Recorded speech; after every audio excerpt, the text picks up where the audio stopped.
when two vectors are parallel, with each other or anti-parallel with each other, जब दो vectors एक दूसरे के साथ पैरेलल रहते हैं या फिर एंटी पैरेलल रहते हैं तो उन्हें हम कोलिनियर वेक्टर्स कहते हैं। कोलिनियर वेक्टर्स का एडिशन एंड सब्ट्रैक्शन सीधा सीधा जो है हमारे मैथमेटिकल एडिशन एंड सब्ट्रैक्शन की तरह होता है। यानी दो अगर पैरेलल वेक्टर्स हैं तो सीधा सीधा हम उनका मैग्नीट्यूड ऐड कर देते हैं। दो अगर एंटी पैरेलल वेक्टर्स हैं तो सीधा सीधा हम उनका मैग्नीट्यूड सब्ट्रैक्ट कर देते हैं। अभी तक हमने क्या सीखा? अभी तक हमने ये सीखा कि दो वेक्टर्स अगर एक दूसरे के पैरेलल आए तो कैसा उनका लाइन जो है एक्सटेंड हो जाएगा, एंटी पैरेलल आए तो कैसा उसका मैग्नीट्यूड कम हो जाएगा। और हमने देखा है कि दो वेक्टर्स एक दूसरे के एंगल पर अगर हो, नॉन कोलिनियर वेक्टर्स अगर हो, तो हम आया वहां पर ट्रायंगल लॉ यूज करते हैं अगर दो वेक्टर्स है तो, या फिर पैरेललोग्राम लॉ यूज करते हैं। और हम क्या कर देते हैं तो हम थर्ड वेक्टर जो है ड्रॉ कर देते हैं। मगर हमने नॉन कोलिनियर के मैग्नीट्यूड के कैलकुलेशन के बारे में अभी तक नहीं देखा है। मैं अभी आपको वो समझाऊंगा। पूरे तरीके से आपको ध्यान देना पड़ेगा, पूरी तरीके से कॉन्सेंट्रेटिव रहिए और आज के इस लेक्चर को समझने की जरूर कोशिश कीजिए। बल्कि इसको आप सेव करके रखिए, मैं रिकॉर्ड पर रखकर आपको सेंड कर दूंगा। आपने इसको सेव करके भी रखना है क्योंकि ये मल्टीपल टाइम्स आपको यूज में आने वाला है। और लास्ट लेक्चर ऑनलाइन जब मैंने स्टार्ट किया था कि मैं एक ऑनलाइन लेक्चर लेना अभी जरूरी है, आपको रिकॉर्ड पर वीडियोस रहने चाहिए, तो एक्चुअली यही टॉपिक लेना चाह रहा था। मगर मैंने थोड़ा सा जब वापस से देखा तो मुझे लगा कि कुछ और प्रैक्टिस जो है आप लोगों की इससे पहले हो जानी चाहिए, इस वजह से मैंने टॉपिक चेंज किया था। बट रिकॉर्ड के लिए खास तौर पर ये आज का लेक्चर है हमारा। ठीक है, म्यूट रखना है आपको। जैसे कि मैंने आपसे कहा है कि दो वेक्टर्स के एडिशन करने का कंसेप्ट जो हमने अभी तक देखा है वो हमने कैसे देखा है। जैसे कि ये एक वेक्टर है हमारा वेक्टर ए और ये एक वेक्टर है हमारा वेक्टर बी और ये एक वेक्टर है हमारा, कलर चेंज कर देता हूं आपको आसानी से समझ में आएगा कि भाई अलग एग्जाम्पल है। ये एक वेक्टर है हमारा वेक्टर ए और ये जो है एक वेक्टर है हमारा वेक्टर बी और कुछ मैग्नीट्यूड्स यहां पर मैं आपके साथ डिस्कस कर लेता हूं। अभी सिर्फ नाम वेक्टर बोलूंगा, ऊपर का एरो नहीं भी बताया तो समझ में आ जाना कि ये ए वेक्टर है। फॉर एग्जांपल 5 इसका मैग्नीट्यूड है और नीचे ये बी वेक्टर है, फॉर एग्जांपल 5 इसका मैग्नीट्यूड है और ये सी वेक्टर है, फॉर एग्जांपल 5 इसका मैग्नीट्यूड है और ये डी वेक्टर है, फॉर एग्जांपल 7 इसका मैग्नीट्यूड है। ओके, तो अगर मैं आपसे कहता हूं कि आप जो है A plus B vector draw कीजिए, मैंने आपको क्वेश्चन दिया कि draw a vector that is C and that should be A plus B. Okay, फिर यहां पर मैंने आपको एक क्वेश्चन दिया है कि draw a vector and that vector should be E and that vector is C plus D। ये इधर वाला C दिया, इधर के C को नहीं लेकर आना है। अभी सिर्फ आपको ड्रॉ करना है पहले, फॉर एग्जांपल। ठीक है, सेम कलर कॉपी करता हूं। तो यहां पर जब आप ड्रॉ करेंगे, यहां पर जब आप ड्रॉ करेंगे सी वेक्टर, तो क्या करेंगे आप इन दोनों के मैग्नीट्यूड को ऐड करने की कोशिश करेंगे, यानी लाइन को बड़ा करेंगे, लाइन को बड़ा करेंगे, है ना। लाइन को क्या करेंगे आप बड़ा करेंगे। ये आपका सी वेक्टर आएगा जिसमें ए वेक्टर का 5 मैग्नीट्यूड आएगा, बी वेक्टर का 5 मैग्नीट्यूड आएगा। और अगर हम इसके मैग्नीट्यूड की अगर बात करेंगे तो सीधा सीधा यहां पर दोनों vectors A and B vectors का मैग्नीट्यूड ऐड हो जाएगा, डायरेक्टली एडिशन परफॉर्म होगा। C is equals to 5 plus 5 that equals to 10, that equals to 10। तो सीधा सीधा मैग्नीट्यूड कितना आ गया है इसका, 10 आ गया है। When two vectors are parallel with each other, in addition their magnitude used to be directly added, उनके मैग्नीट्यूड्स डायरेक्टली क्या करने पड़ेंगे, हमको ऐड करने पड़ेंगे, क्योंकि वेक्टर ड्रॉ करना एक अलग चीज है और उसका मैग्नीट्यूड कैलकुलेट करना एक अलग चीज है। अच्छा, अब आ जाओ जरा बात समझ में नहीं। दो वेक्टर्स अगर एक दूसरे के एंटी पैरेलल है, एंटी पैरेलल है अगर, तो हम क्या बोलेंगे, E is equals to C plus D। C का मैग्नीट्यूड कितना है, 5 है, प्लस D का मैग्नीट्यूड कितना है, जल्दी बोलो।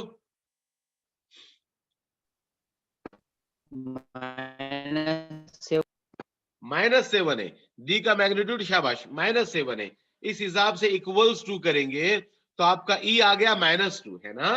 E कैसे आ गया आपका, -2 आ गया, शाबाश, वेरी गुड। अब आप इसको समझना भी, याद भी रखना।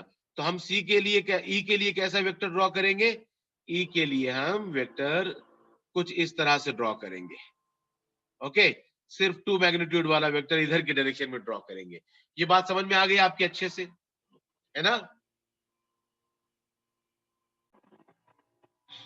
तो ये केस है हमारा कोलिनियर वेक्टर्स का, सर जिसमें जिसमें पैरेलल वेक्टर्स होते हैं, जिसमें एंटी पैरेलल होते हैं। कोलिनियर में या तो पैरेलल या फिर एंटी पैरेलल। जब पैरेलल वेक्टर्स हो तो magnitude of the addition vector will be the sum of the magnitudes of the both vectors. दोनों वेक्टर, ए का वेक्टर, ए वेक्टर का मैग्नीट्यूड 5 है, बी का 5 है, तो सीधा सीधा 5 + 5 10 जो है सी का मैग्नीट्यूड हो जाएगा पैरेलल में। ए का 5 है, बी का 7 है, तो यहां पर एंटी पैरेलल में सीधा सीधा 5 - 7 हो जाएगा, डायरेक्टली जो है मैग्नीट्यूड्स का सब्ट्रैक्शन हो जाएगा। मगर नॉन कोलिनियर वेक्टर्स के केस में ऐसा नहीं रहेगा। नॉन कोलिनियर वेक्टर्स यानी ऐसा वेक्टर जो कि ना एक दूसरे के पैरेलल है और ना ही एंटी पैरेलल है, वो किसी डिफरेंट एंगल पर है, एक दूसरे के साथ किसी डिफरेंट एंगल पर है, तो ऐसे वेक्टर्स को हम नॉन कोलिनियर वेक्टर्स बोलेंगे। नॉन कोलिनियर वेक्टर्स का मैग्नीट्यूड, उसके सम का मैग्नीट्यूड डायरेक्टली इन दोनों के मैग्नीट्यूड से जो है एडिशन या सब्ट्रैक्टेड नहीं रहेगा, बल्कि वो एक फार्मूला के बेस पर रहेगा। ठीक है, तो अभी हम देखने जा रहे हैं नॉन कोलिनियर। देयरफॉर मैं यहां पर ये स्क्रीन जो आई है आपकी, इस स्क्रीन को यहां पर जो आपने नोट कर लिया है, इसे मैं यहां से क्लियर कर रहा हूं। ओके ओके, लास्ट एग्जांपल में हमने देखा है कोलिनियर वेक्टर्स का एडिशन एंड सब्ट्रैक्शन। इस एग्जांपल में देख रहे हैं हम नॉन कोलिनियर वेक्टर्स का एडिशन।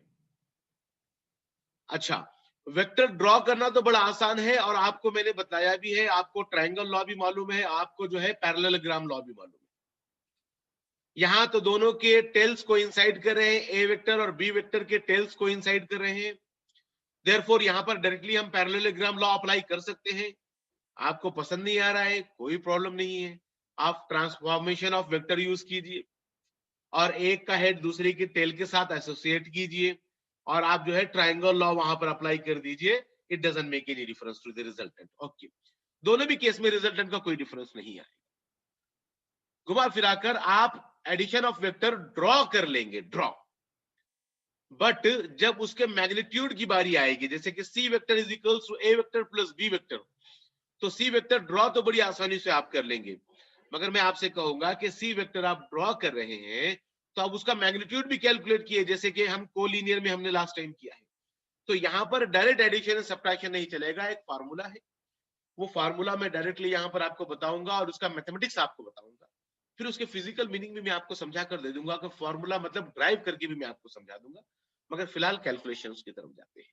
तो हमने क्या देखा है, हमने देखा है यहां पर कि अगर हमको सी वेक्टर बनाना है, ड्रॉ करना है, we just need to draw C vector, हमको क्या करना पड़ेगा, हमको बी वेक्टर के हेड से, बी वेक्टर के हेड से हमने एक पैरेलल वेक्टर लाइन ड्रॉ करनी है, ए के पैरेलल एक लाइन ड्रॉ करनी है, हमने ए के पैरेलल एक लाइन ड्रॉ करनी है। ओके, बी वेक्टर के हेड से ए के पैरेलल एक लाइन ड्रॉ कर ली हमने, ये ए का पैरेलल है, उसी के साथ क्या करनी है हमने, उसी के साथ हमने ए वेक्टर के हेड से, ए वेक्टर के हेड से, ओके, उसी के साथ हमने ए वेक्टर के हेड से जो है एक बी वेक्टर के पैरेलल लाइन ड्रॉ करनी है, बी वेक्टर के पैरेलल। Okay,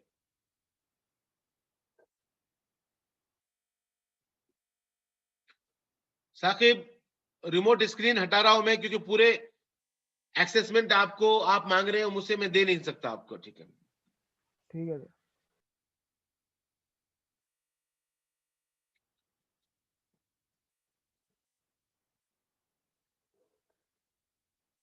okay. अब बी वेक्टर के पैरेलल जो है हम यहां पर एक स्क्रीन लेकर आएंगे। ये घूमेगा क्या यार? नहीं घूमेगा ये।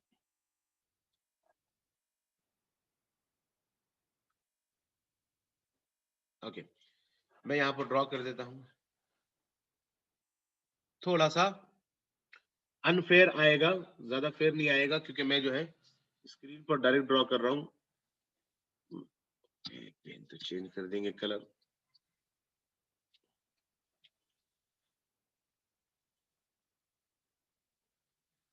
ओके, ये बी की पैरेलल बना दिया हमने, है ना।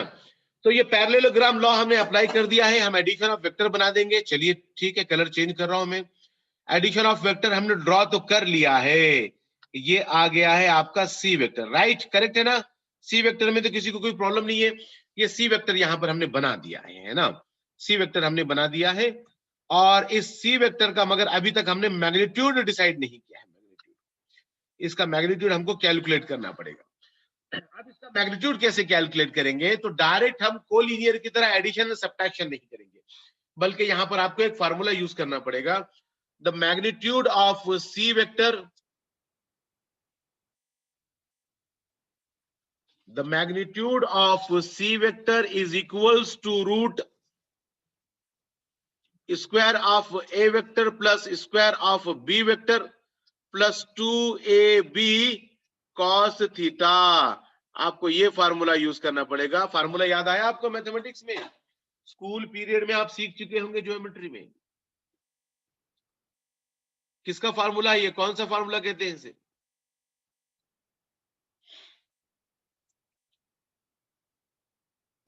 ट्रिग्नोमेट्री का है सर ये। हाँ, तो क्या है? ट्रिग्नोमेट्री। कॉस तो आ गया, तो ट्रिग्नोमेट्री को बिलोंग। सही। यस, 90 डिग्री के वास्ते शायद नहीं है। 90 डिग्री के वास्ते नहीं है ये 90 डिग्री में तो 2AB उड़ जाएगा ना। 2AB का तो रिजल्टेंट ही नहीं निकलेगा ना 90 में। ये एनी ऑफ द डिग्री के लिए है। हाँ, 90 में ये ए स्क्वायर प्लस बी स्क्वायर बन जाएगा इन द केस ऑफ 90। ठीक है, अब आपने करना क्या है? यहां पर आपने ए की वैल्यू रखनी है, स्क्वायर करना है, बी की वैल्यू रखनी है, स्क्वायर करना है। 2 तो 2 है, फिर ए बी की वैल्यू रहेगी। और कॉस के फंक्शंस आपको मालूम होने चाहिए। कॉस, जैसे कि यहां पर आप यूज करेंगे कॉस 180।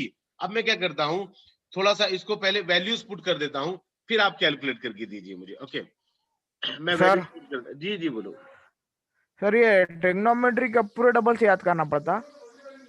हाँ जी, पूरा ट्रिग्नोमेट्री आना पड़ता आपको। ए स्क्वायर, सॉरी ए स्क्वायर 4 है। मैं ये दे दूंगा आपको, इनके वैल्यूज वगैरह दे दूंगा। ए 4 square plus 2 square plus 2 4 2। Okay, 2 4 2 अलग अलग वैल्यूज है। ए भी हो गया। कॉस थीटा, कॉस थीटा मतलब थीटा कितना है, एंगल कितना आ रहा है यहाँ पर? 120 आ रहा है, 120 60 120 आ रहा है एंगल यहाँ पर। तो कॉस 120 कितना है आपका? कॉस 120 होता है माइनस हाफ। कॉस 120 की वैल्यू क्या होती है? Minus half. ये चार्ट दे दूंगा मैं आपको, याद कर लेना, माइनस हाफ। ओके, तो इस तरह से जो है यहां पर आपने ये वैल्यूज पुट कर देने हैं। देन आफ्टर आपने कैलकुलेट कर देना है, और कैलकुलेट करने के बाद इसका रिजल्टेंट जो रूट में आएगा उसको आपने बाहर निकालने की कोशिश करना है। अगर परफेक्ट स्क्वायर वैल्यू है तो डायरेक्ट बाहर आएगी। अगर नॉन परफेक्ट स्क्वायर वैल्यू है तो आप उसको दो हिस्सों में डिस्ट्रीब्यूट करके एक वाला वैल्यू तो भी परफेक्ट स्क्वायर करके बाहर निकाल सकते हैं। ये multiple options you have in mathematics, आप जैसा चाहे इसे कर सकते हैं। फिलहाल आप इसको कैलकुलेट करके मुझे बताएंगे। Okay, 3.14641 on the basis of certain calculations root 12 is our answer, है ना। रूट 12 हमारा आंसर है और हमने वैल्यूज पुट की है। इसी के साथ मैं आपको नेक्स्ट एग्जांपल दूंगा, और मैं एक्सपेक्ट करूंगा कि ये पूरा की पूरा एग्जांपल आप मुझे स्टार्ट से एंड तक करके बताएं, क्योंकि पैरेललोग्राम लॉ और ट्रायंगल लॉ से एडिशन वेक्टर ड्रॉ करना, इसकी बहुत सारी एक्सरसाइज तो हम देख चुके हैं। और यहाँ पर मैग्नीट्यूड निकालने के लिए तो बस एक फार्मूला है, और वो फार्मूला तो बड़ा कन्वीनियंट है, आप ये पहले भी यूज कर चुके हैं, मगर इसका नाम अभी तक मैंने आपको नहीं बोला है, और मैं एक्सपेक्ट कर रहा हूं कि आप में से कोई याद करके बोल देगा। नहीं याद आ रहा है तो अपने मेमोरी पर थोड़ा सा जोर दीजिए। चलिए मैं आपको क्वेश्चन दे रहा हूं नेक्स्ट, उसे सॉल्व करके बताइए मुझे। तो आपको सॉल्व करना है यहाँ पर ये क्वेश्चन जिसमें मैग्नीट्यूड मैंने दोनों वेक्टर्स का सेम रखा है, मगर मैंने चेंज कर दिया है उन दोनों का एंगल। तो आपने यहाँ पर ड्रॉ भी करना है थर्ड वेक्टर, यानी सी वेक्टर ड्रॉ भी करना है, उसका मैग्नीट्यूड भी कैलकुलेट करना है। Now it's your turn. Okay, now it's your turn, आप कीजिए इसे। ठीक है, तो यूजिंग पैरेललोग्राम लॉ हमने सी वेक्टर तो बड़े आसानी से बना दिया है। अब मैग्नीट्यूड में आप क्या देखते हो? मैग्नीट्यूड में आप ये देखते हो कि दोनों का मैग्नीट्यूड वही है। जैसे कि हम लेंगे यहाँ पर, अगर हम लेंगे सी वेक्टर का magnitude is equals to a square plus b square plus 2ab cos theta.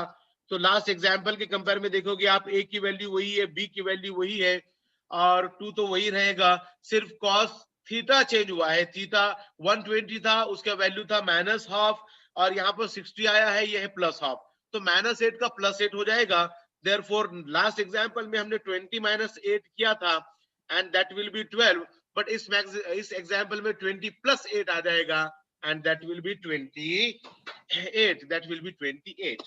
Okay, आई बात समझ में आपके? तो ये भी आपने एग्जांपल बड़े अच्छे से अगर कर लिया है, तो नेक्स्ट एग्जांपल दे रहा हूं मैं, जो आपको एक डायरेक्ट वैल्यू, एक डायरेक्ट इंफॉर्मेशन देगा।